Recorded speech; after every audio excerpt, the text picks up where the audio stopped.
monde, on se retrouve aujourd'hui pour parler d'un comics, à savoir Captain America, le soldat de l'hiver. Nous sommes donc chez Marvel, sur le comics qui a inspiré le second film de la trilogie Captain America chez Marvel Studios, mais il y a pas mal de différences. Alors, est-ce que vous devez le lire ou pas?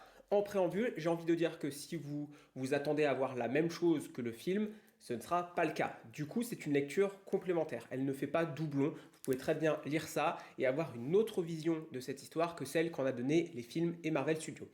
Maintenant, rentrons dans le vif du sujet et à savoir qu'est-ce que ça vaut que ce comics qui est quand même considéré comme un incontournable dans l'histoire de Captain America. C'est écrit par Monsieur Ed Brubaker et c'est dessiné par Steve Epting. On est ici sur un comics plutôt polar, je le présenterai comme ceci dans le style.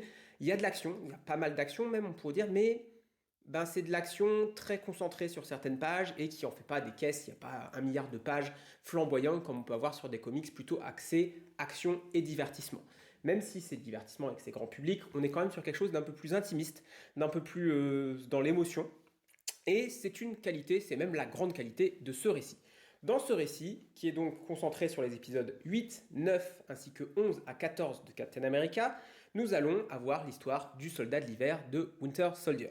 Si vous avez vu le film, et je pense que la plupart d'entre vous quand même ont vu le film, je ne vais pas spoiler je pense en disant qu'on va faire référence à Bucky Barnes, le célèbre compagnon, le célèbre sidekick de Captain America pendant la Seconde Guerre mondiale, qui est décédé au combat. Et il y aurait une rumeur comme quoi Bucky Barnes serait de retour sous les traits du fameux Winter Soldier.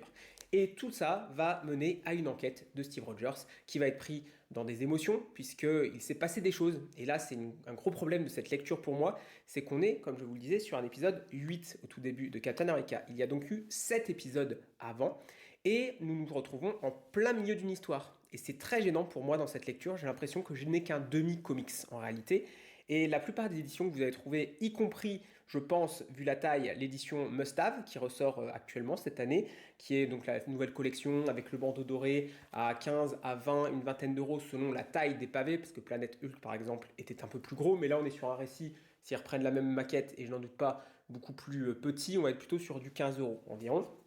Et en fait, le problème, c'est qu'il s'est passé des événements avant, qui ont mené à la découverte de ce fameux Winter Soldier. Et moi, j'ai été un peu gêné. Alors certes, très bien, en termes d'édition, il y a un résumé, encore heureux, au début, où on nous explique tout ce qui s'est passé avant. Donc on nous explique ce qui s'est passé avec Crâne Rouge, qu'il y a eu un attentat, il y a eu plein de choses, qui nous mènent au fait qu'on va maintenant rechercher Bucky pour l'arrêter parce qu'il a fait, si c'est Bucky en l'occurrence, des choses horribles. Et du coup, Captain America va être pris dans une sorte de problème, puisqu'il veut sauver son ami, mais en même temps, il faut qu'il fasse justice. Il y a Sharon Carter derrière qui a subi un traumatisme et qui veut absolument tuer le soldat d'hiver. Donc on est vraiment dans une ambiance plutôt sombre, plutôt polar, qui va faire beaucoup de passages dans le passé. Et c'est un petit peu la caractéristique de ce récit aussi, c'est la chronologie. La chronologie de ce comics est un vrai bordel. Alors quand je dis bordel, c'est pas que c'est incompréhensible, c'est pas ça, c'est très compréhensible, mais disons que c'est très factice, c'est-à-dire que tout repose sur 3 jours avant, 1 an avant, 2 mois après, et je suis pas très fan de ce genre de choses. Quand c'est bien fait et avec une certaine mesure, on le fait avec de la mesure, ok.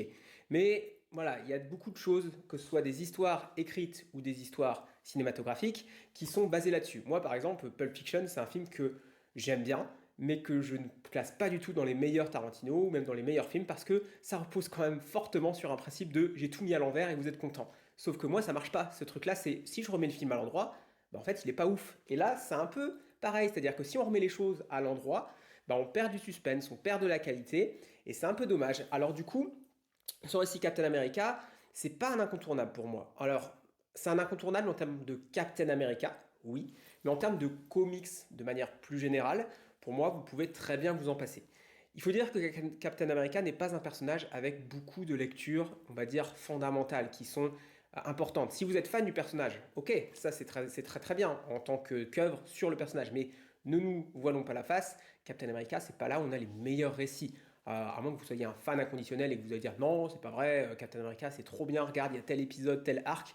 Globalement, c'est pas ouf, hein.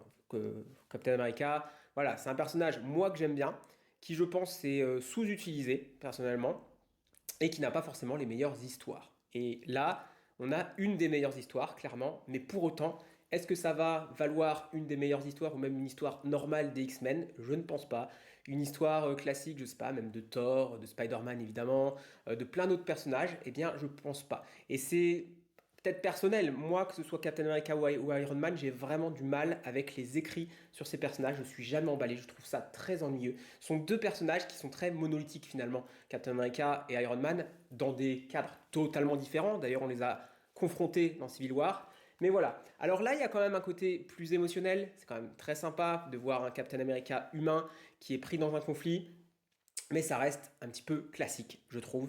L'intérêt, on ne va pas tourner autour du pot, c'est le retour potentiel de Bucky.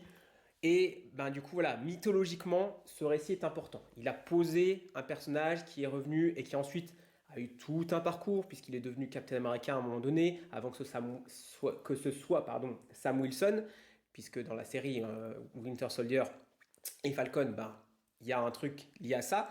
Et voilà, du coup, on a le suspense dans ce genre de série à se dire est-ce que ce sera Bucky, est-ce que ce sera Sam Wilson, parce que les deux sont des sortes d'héritiers de Steve Rogers. Et voilà, je vous montre quelques pages parce que j'ai beaucoup parlé sur ce comics, mais je ne vous ai pas montré. Visuellement, par contre, c'est assez bluffant. C'est vraiment très joli. Je n'ai pas lu énormément de choses de Steve Epting. J'ai dû en lire d'autres, mais je ne peux même pas vous en citer. Et je trouve qu'il a du talent. Plein de pages sont basées sur des rapports, comme je vous disais passé. Il y a beaucoup de textes. Alors si vous aimez lire, là vous avez de quoi faire parce que c'est très blablateux, mais dans une version positive. Hein. Je ne dis pas ça en tant que critique, au contraire. Comme je le disais, il y a de l'action, mais c'est beaucoup mesuré et c'est plus dans l'intimiste, plus dans l'émotion, plus dans le texte, dans l'histoire. Puisque voilà, là on nous raconte une histoire, on nous raconte des événements et voilà, c'est très narratif. C'est-à-dire que c'est typiquement le genre d'histoire que vous pourriez avoir en roman. C'est-à-dire que le graphisme en rajoute, hein, comme j'ai dit, mais en fait, à lire en roman, parce que je pense que ce serait très bien en approfondissant, du coup, parce qu'on n'approfondit pas assez, soyons d'accord, c'est un comics. On ne peut pas approfondir autant qu'on voudrait comparé à un roman. Même des comics très bien écrits, je suis désolé, par rapport à un gros pavé de texte, ça fait pas le poids. Et là, c'est clairement le cas, c'est clairement le genre de récit où on se dit, on tenait là un bon polar, un bon truc d'enquête, un bon truc de services spéciaux à la Tom Clancy's. Et bah, en comics, ça passe moyennement. Selon moi, ça passe moyennement.